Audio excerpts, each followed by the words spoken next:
ఆ పరిస్థితులలో మూనిగే నక్క మీద తాటికాయ పడ్డట్టు ఆనాడున్న ముఖ్యమంత్రి చంద్రబాబు నాయుడు కరెంటు ఛార్జీలు పెంచాడు, భయంకరంగా పెంచాడు.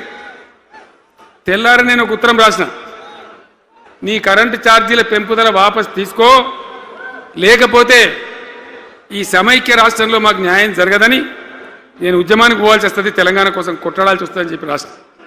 ఆయన తీసుకోలే. కొంతమంది రైతులు పాపం పోరాటానికి వచ్చింది. మీరు కొత్త వాళ్ళు చూడకపోవచ్చు కానీ చాలా పాత వాళ్ళకి తెలుసు. పోరాటానికి హైదరాబాద్కి వస్తే నిరసన తెలపడానికి పట్టపగలు 11:30 గంటలకు బషీర్ బాగులో ఇష్టమున్నట్టు విచ్చలవిడి కాల్పులు జరిపి చంపేస్తే 3 రైతులు అక్కడికక్కడనే ప్రాణాలకి చచ్చిపోయారు. ఆ తర్వాత నిర్ణయం తీసుకున్నాం, ఇక లాభం లేదు, ఎదురు తిరిగితే కూడా మీరు కాల్చి చంపుతున్నారు, జెండా ఎత్తడం ఒకటే తప్ప మార్గం లేదని చెప్పి ఆనాడు నేను తెలంగాణ ఉద్యమానికి శ్రీకారం చుట్టాను. ఎంబడ ఎవడు వచ్చినా సరే రాకున్నా సరే ప్రజలున్నారు, యువకులున్నారు, చూసుకుందాం దేకలేం అని చెప్పి బయలుదేరితే ఎక్కిరిచుడు, ఏ వీడు పక్క పేదవాడు కేసీఆర్ గారు ఎవడో బొడి చేసి చంపేస్తాం అని ఒకడు మాట్లాడు, ఇది మగల పుట్టింది పుబ్బల పోతుంది ఇంకోడు మాట్లాడు, యాడికెళ్ళైతే హైదరాబాద్ తెలంగాణ వీడు దుకాణం పెట్టినది ఇంకోడు అనడు, నానా రకాలుగా అవమానపరిచేటువంటి మాటలు మాట్లాడు. కానీ మొక్కవం ధైర్యంతో చిత్తశుద్ధితో బయలుదేరి పోరాటం చేస్తాం. ప్రజలు జమైతా పోయిన మీ అందరికి తెలుసు. ఇదే జగిత్యాలకు నేను ఎన్నోసార్లు వచ్చిన, కోరుట్లకు ఎన్నోసార్లు వచ్చిన, చొప్పదండికి ఎన్నోసార్లు వచ్చిన, తిరగని ఊరే లేదు, తిరగని మండలాలు లేవు. అట్లా పక్షిలాగా మొత్తం తెలంగాణ తిరిగి విశ్వ ప్రయత్నం చేస్తే ఒక పెద్ద ఉద్యమ కెరటం తయారైన తర్వాత మేము కూడా తయారుపై మేము ఇస్తాం తెలంగాణ అని కాంగ్రెస్ పార్టీ మొదలుపెడితే సరే మంచి మాటగా ఎవడైతే ఇచ్చినా ఎవడైతే కావాలి తెలంగాణ ఎవరితేంది అనే పద్ధతితో కాంగ్రెస్తో జట్టు కట్టినాం, గెలిచినాం. అమాంతంగా నేను తెలంగాణ లేవట్టుకపోయి ఢిల్లీలో పెట్టాం. రాష్ట్రపతి ప్రసంగంలో వచ్చింది, కామన్ మినిమం ప్రోగ్రాంలో వచ్చింది, ఒక దశకు వచ్చింది. కానీ తర్వాత కాంగ్రెస్ పార్టీ కూడా వెనుకకు పోయి ఎగబెట్టే ప్రయత్నం చేసింది. అప్పుడు రోషియా ఆయన ఒక ఆయన ముఖ్యమంత్రి ఉండే, ఆ రోషియా 14F అని ఒకటి తీసుకొని వచ్చాడు. హైదరాబాద్ సిటీలో మనోళ్ళకి ఇక పోలీసు ఉద్యోగం సెప్రాస్ ఉద్యోగం కూడా దొరకదు. అప్పుడు నాకు తిక్కరేగింది.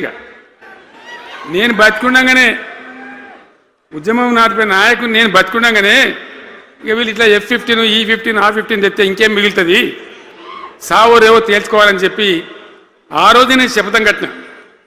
ఉద్యోగ గర్జన చేసి సిద్దిపేటలో కేసీఆర్ సచ్చుడో తెలంగాణ వచ్చుడో, ఈ తల్లి ఆందకనే మంచిగా దేకలేంగా అని చెప్పి ఆ శపథం చేసి ఆనాడు ఆమరణ నిరాహార దీక్షకు బయలుదేరితే మొత్తం తెలంగాణ అల్లకల్లోలమైంది. మీరు కూడా ఎక్కడోళ్ళు అక్కడ 100,000 గ్రామాలలో టెంట్లు, లులులు, పార్లమెంట్లో అల్లకల్లోలం, ప్రజలంతా గందరగోళం చేస్తే అప్పుడు ఒక ప్రకటన ఇచ్చింది. చిదంబరం అంటే ఆయన వచ్చి హోంమంత్రి, తెలంగాణ ఏర్పాటు చేస్తామని నువ్వు దీక్ష బంద్ చేయి. నమ్ముతాం కదా, కేంద్ర హోంమంత్రి చెప్పినాక మరి నమ్మాలి కదా. దీక్ష బంద్ చేసినాం. తెల్లారి ఆంధ్రోలు మొత్తం రాజీనామాలు డ్రామా. 3వ రోజుకి మళ్ళీ వెనక్కి వెళ్ళిపోయింది. మళ్ళీ అప్పుడు జేఏసీ తయారు చేసి అన్ని పార్టీలను పెట్టి నానా తంటాలు పడి మళ్ళీ ఒక 3.5 ఏళ్ళు భయంకరంగా కొట్లాడితే మీరందరూ ఎక్కడి వాళ్ళు అక్కడ ఆశీర్వచనం ఇస్తే మీ ప్రేరణతోని మీ స్ఫూర్తితోని చివరికి తెలంగాణ రాష్ట్రం వచ్చింది కదా. వచ్చిన తర్వాత మీరేం చేసినారు, దీని మంచో చెడనో చూసే బాధ్యత నీకే అని చెప్పి నాకు అప్పచెప్పి పని మొదలు పెట్టాలి. ఎట్లా కొత్త కుండలో ఈగదు వచ్చినట్టు. దీని ఆర్థికం తెలియదు, కథ తెలియదు, చాలా చాలా కష్టమైనటువంటి క్లిష్టమైన పరిస్థితి. అంత అలకటి పని కాదు. ఏం చేయాలా,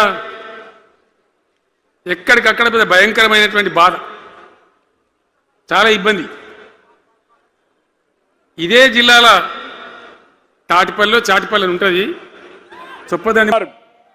నేను ఇక్కడికి వచ్చింది ఈ విషయం మీ అందరికీ చెప్పాల్సిన అవసరం ఉంది.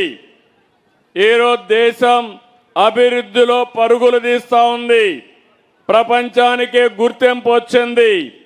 దానికి కారణం నరేంద్ర మోడీ ప్రధానమంత్రిగా ఉండడమే కారణం. అభివృద్ధి తెలిసిన వ్యక్తి, ఇంకో పక్క సంక్షేమ కార్యక్రమాలు చేసే వ్యక్తి, పేదవాళ్ళ కష్టాలు తీర్చే వ్యక్తి ప్రధానమంత్రి గారని చెప్పి కూడా నేను మీకు తెలియజేస్తున్నా. ఈరోజు మీరందరూ ఒకటి గుర్తుపెట్టుకోవాల్సిన అవసరం ఉంది. ఈ ప్రాంతం మిమ్మల్ని అందరిని చూస్తే నిత్య చైతన్యంతో మరి ముందుకు పోతారు. ఈ పార్టీ సిద్ధాంతం కూడా అన్నాదురై పెట్టింది కాంగ్రెస్కి వ్యతిరేకంగా పోరాడడానికి డిఎంకే పార్టీని పెడితే ఈరోజు ఆ పార్టీ డిఎంకే పార్టీ పోయి కాంగ్రెస్లో కలిసిపోయే పరిస్థితి వచ్చింది. వారికి సపోర్ట్ చేసే పరిస్థితికి వచ్చారు. ఇంకొక విషయం కూడా గుర్తుపెట్టుకోవాల్సిన అవసరం ఉంది. మీరు నిన్న ఒక సంఘటన జరిగింది పార్లమెంట్లో. తమిళనాడులో చర్చ జరగాలి, దక్షిణ భారతదేశంలో చర్చ జరగాలి. మహిళలకు రిజర్వేషన్లు ఇవ్వడం 30 సంవత్సరాల నుంచి పోరాడుతున్నాం. 1996లో యునైటెడ్ ఫ్రంట్లో దేవేగౌడ గారు ప్రధానమంత్రిగా ఉంటే నేను దానికి కన్వీనర్గా ఉండి మహిళలకు రిజర్వేషన్లు పెట్టాలని బిల్లు తీసుకొచ్చాం.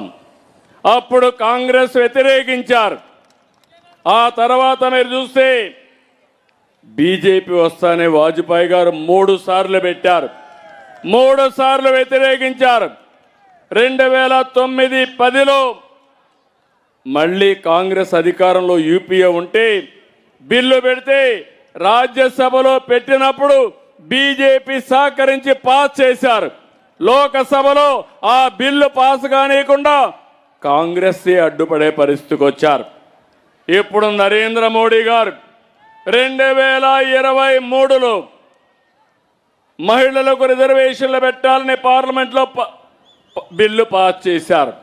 మళ్ళీ ఆలోచించారు, తొందరగా పెట్టాలి, 29లోనే బిల్లు అమలు చేసి మా ఆడబిడ్డలకు రిజర్వేషన్లు ఇవ్వాలనే ఉద్దేశంతో మోడీ గారు ముందుకెళ్లారు. ఈ సందర్భంగా మిమ్మల్ని అందరినీ ఒకటే విజ్ఞప్తి చేస్తున్నారు. ఈ బిల్లును అపోజ్ చేసింది కాంగ్రెస్ పార్టీ, దాని మిత్రపక్షాలైన డిఎంకే, టిఎంసి, అదే మరి సమాజ్వాదీ పార్టీ. నేను అడుగుతున్నా, ఈ ప్రాంతంలో ఉండే మహిళలందరూ ఆలోచించాలి. మీ ఇంటికి డిఎంకే వచ్చినా కాంగ్రెస్ వచ్చినా నిలదీయాలి. మా ఆడబిడ్డలు 30 సంవత్సరాలుగా పోరాడితే ఎందుకు రిజర్వేషన్లకు అడ్డుపడ్డారని గట్టిగా నిలదీయాల్సిన బాధ్యత ఆడబిడ్డల పైన ఉంది. వాళ్ళు చెప్పిన నెపం మీరు చూస్తే డీలిమిటేషన్ వల్ల సీట్లు తగ్గిపోతాయని ప్రధానమంత్రి గారు చెప్పారు. 39 సీట్లు తమిళనాడులో ఉన్నాయి, 20 సీట్లు అదనంగా యాడ్ అవుతాయి, అంటే 50%. ఆంధ్రాలో 25 ఉన్నాయి, దగ్గర 13 సీట్లు యాడ్ అవుతాయి.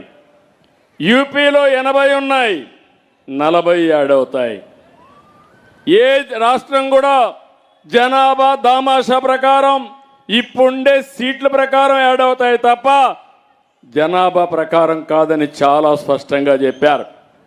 ఆ విధంగా చెప్తే దక్షిణ భారతదేశానికి అన్యాయం జరిగిపోతా ఉందని అడ్డుపడి మళ్ళీ సెన్సస్ అయిన తర్వాత కొత్త జనాభా ప్రకారం రిజర్వేషన్లు పెట్టమంటున్నారు. మీరందరూ గుర్తుపెట్టుకోవాలి, 2001లో ఆనాటి ప్రధానమంత్రి వాజ్పేయి గారితో గట్టిగా చెప్పి దక్షిణ భారతదేశంలో జనాభా తగ్గుతుంది, మీరు జనాభా దామాషా ప్రకారం సీట్లు ఇస్తే మేము నష్టపోతామని 1971 ప్రకారం ఆ రోజు రిజర్వేషన్లు పెట్టించిన పార్టీ తెలుగుదేశం పార్టీ. ఆ రోజు ఉండే పార్టీలు బీజేపీ పార్టీ అని చెప్పి నేను మీకు తెలియజేస్తున్నా.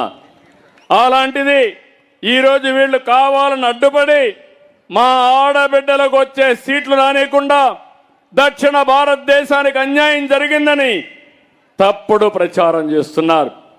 నేను ఒకటే అడుగుతున్నా, ఎక్కడ అన్యాయం జరిగింది చెప్పండి. రెండోది, మీరు చేసిన పని వల్ల జనాభా ప్రకారం రేపు రిజర్వేషన్లు పెడితే మనకు ఉండే సీట్లన్నీ పోతాయి. తీవ్రమైన నష్టం జరుగుతుంది. రెండు విధాల నష్టం. ఆడబిడ్డలకు సీట్లు రాకుండా చేశారు. ఇది ఎప్పుడు జరుగుతుందో నాకు తెలియదు. ఎందుకంటే 3 దశాబ్దాలుగా పోరాడాం. ఇంకా మళ్ళీ ఆరంభానికి వచ్చాం. ఇంకా 10 ఏళ్ళు పడుతుందా 20 ఏళ్ళు పడుతుందా చెప్పలేం.